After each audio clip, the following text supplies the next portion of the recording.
Senhor Presidente da República, Senhor Presidente da Assembleia da República, Senhor Ministro de Estado e da Economia, Senhor Secretário de Estado Adjunto e da Defesa, Senhoras e Senhores Embaixadores, Excelências, Senhor Almirante e Senhores Generais, Chefes de Estado-Maior dos três ramos das Forças Armadas, Senhora Procuradora-Geral da República, Senhor Comandante-Geral da GNR e Senhor Diretor Nacional da PSP, Senhor Presidente da Câmara Municipal de Lisboa, Senhor Presidente da Assembleia Municipal de Lisboa, Senhor Presidente da Junta de Freguesia de Santa Maria Maior, Senhor Representante da Câmara Municipal de Olivença, Senhor Presidente da Sociedade Histórica da Independência de Portugal, demais autoridades civis e militares portugueses.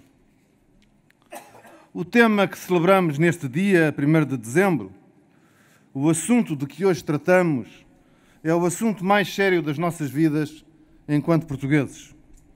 O assunto mais sério da nossa existência. É o assunto da nossa independência, o assunto da nossa liberdade coletiva.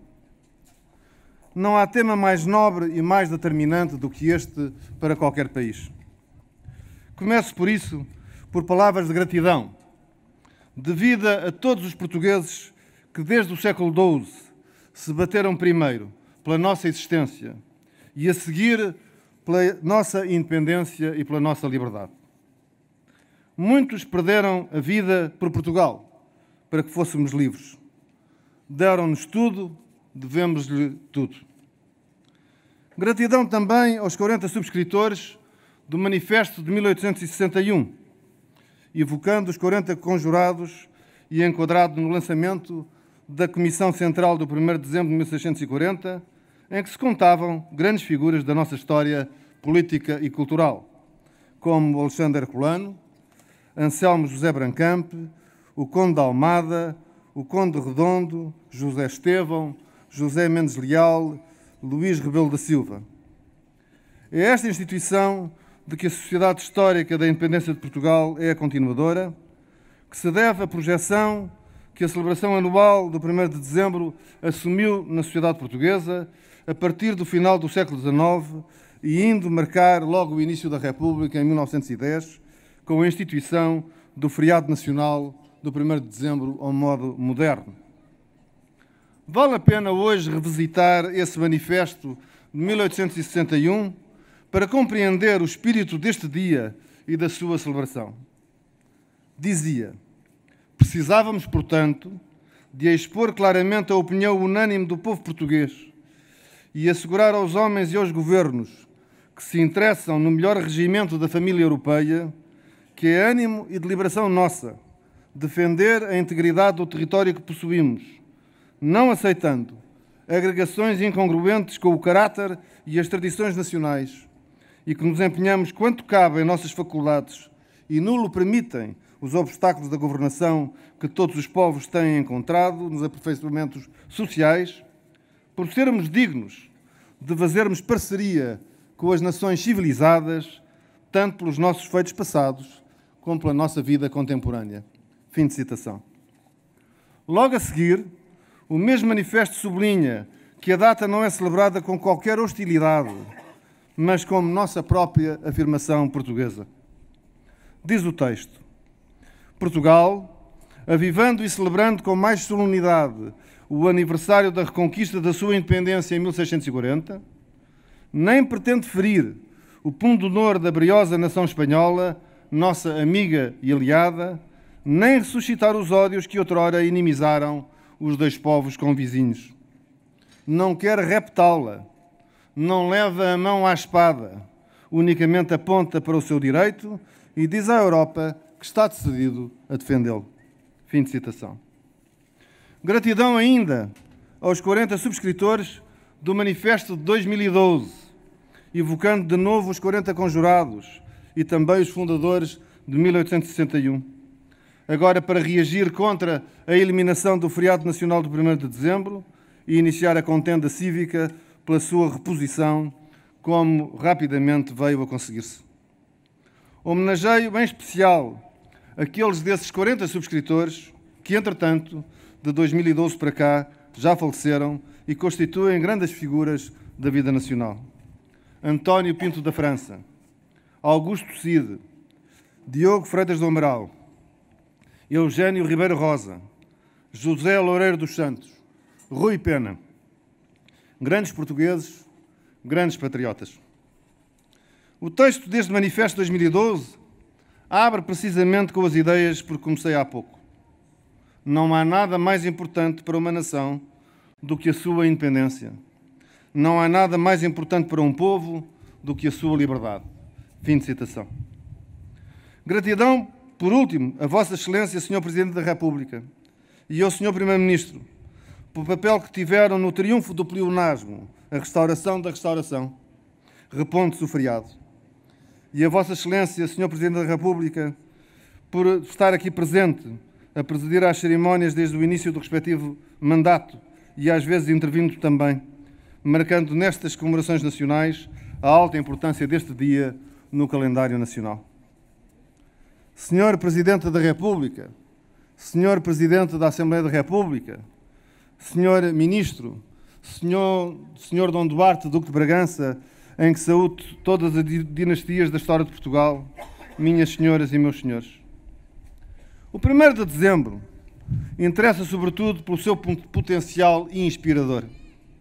E em tempo de paz, que alonga a maior parte do nosso tempo e deve ser o tempo mais fecundo da nossa história, o 1º de dezembro deve inspirar-nos a realizações económicas, sociais, culturais e políticas que projetem e consolidem o nosso país no concerto das nações e melhorem os níveis de satisfação, de bem-estar e de realização do nosso povo. Podemos guiar-nos precisamente naquele trecho há pouco citado do Manifesto de 1861. Nos empenhamos por sermos dignos de fazer parceria com as nações civilizadas pela nossa vida contemporânea, não apenas pelos feitos passados. Esta parceria com as nações civilizadas deve medir-se hoje pelos nossos parceiros da União Europeia. E aí não estamos bem.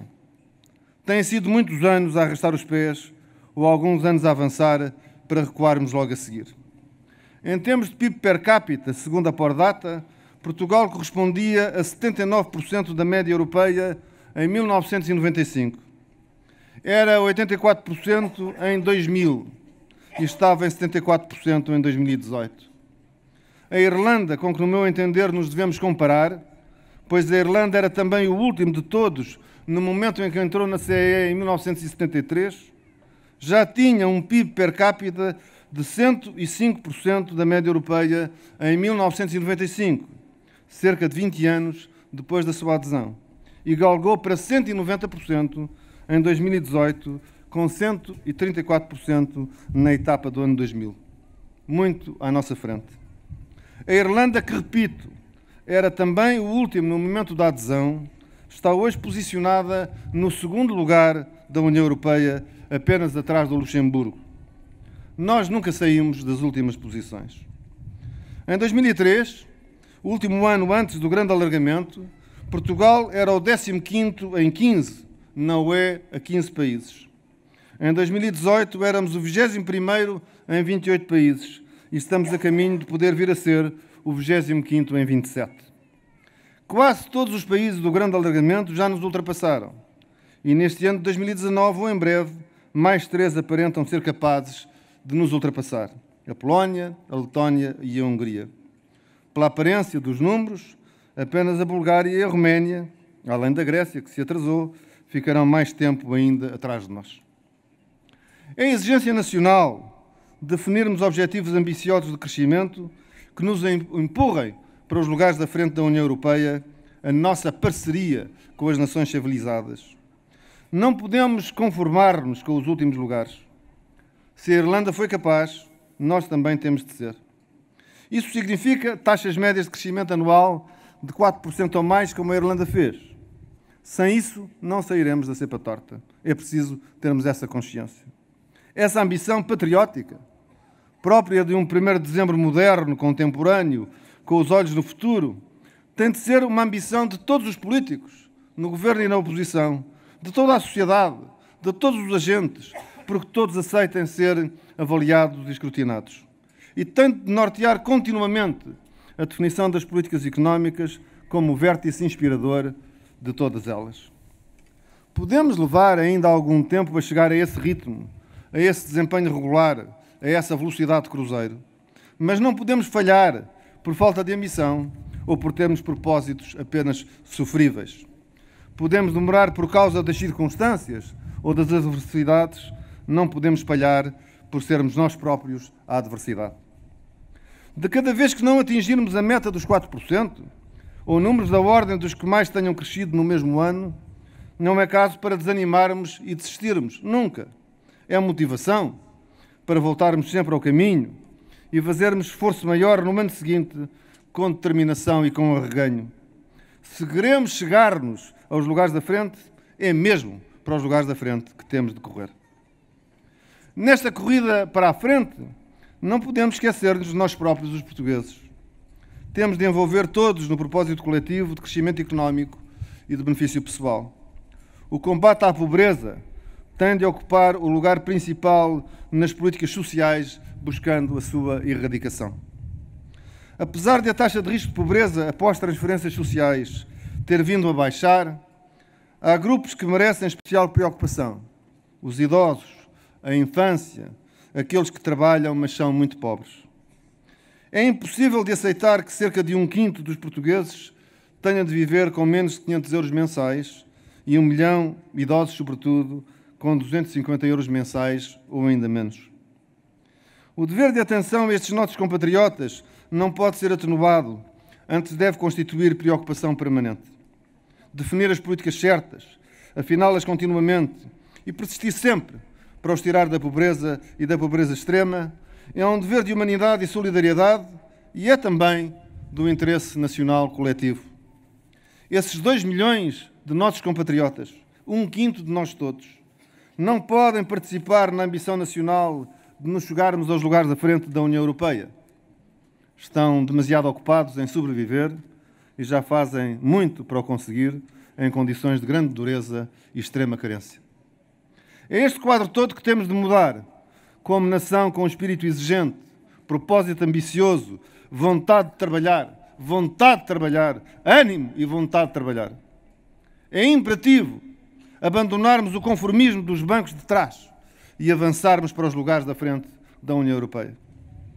A nova interpretação da conhecida política de Portugal de querermos estar sempre no núcleo duro da frente da União Europeia tem de deixar de ser apenas a disponibilidade para aceitar tudo o que nesta se decida, para passar a ser a determinação nacional de estarmos nos 5 ou nos 3 primeiros da União Europeia em todos os mais relevantes indicadores económicos e sociais. Menos que isso, ser-nos-á sempre muito pouco. Senhor Presidente da Assembleia da República, Senhor Ministro, minhas senhoras e meus senhores. Exigência de querer, ambição de conseguir, ânimo e vontade de trabalhar. Este é o novo espírito do 1º de dezembro. O espírito moderno e contemporâneo do 1º de dezembro. A alma do 1º de dezembro virada para o futuro. Podemos até dizer, ao jeito de Dona Luísa de Gusmão, mais vale sermos dos primeiros num dia do que os últimos a vida toda. E sabemos como em 1640, que uma vez conquistados esse lugar e essa dinâmica, depois duram para sempre. Dona Luísa de Gusmão foi rainha a vida toda e não só naquele dia.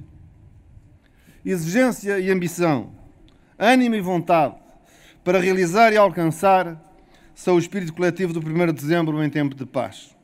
São o sentido útil, o chamamento da liberdade e da independência nacional. Sermos melhores, sermos sempre melhores, sermos dignos de fazer parceria com as nações civilizadas pela nossa vida contemporânea, como reclamava o Manifesto de 1861. Viva o 1º de dezembro, viva Portugal!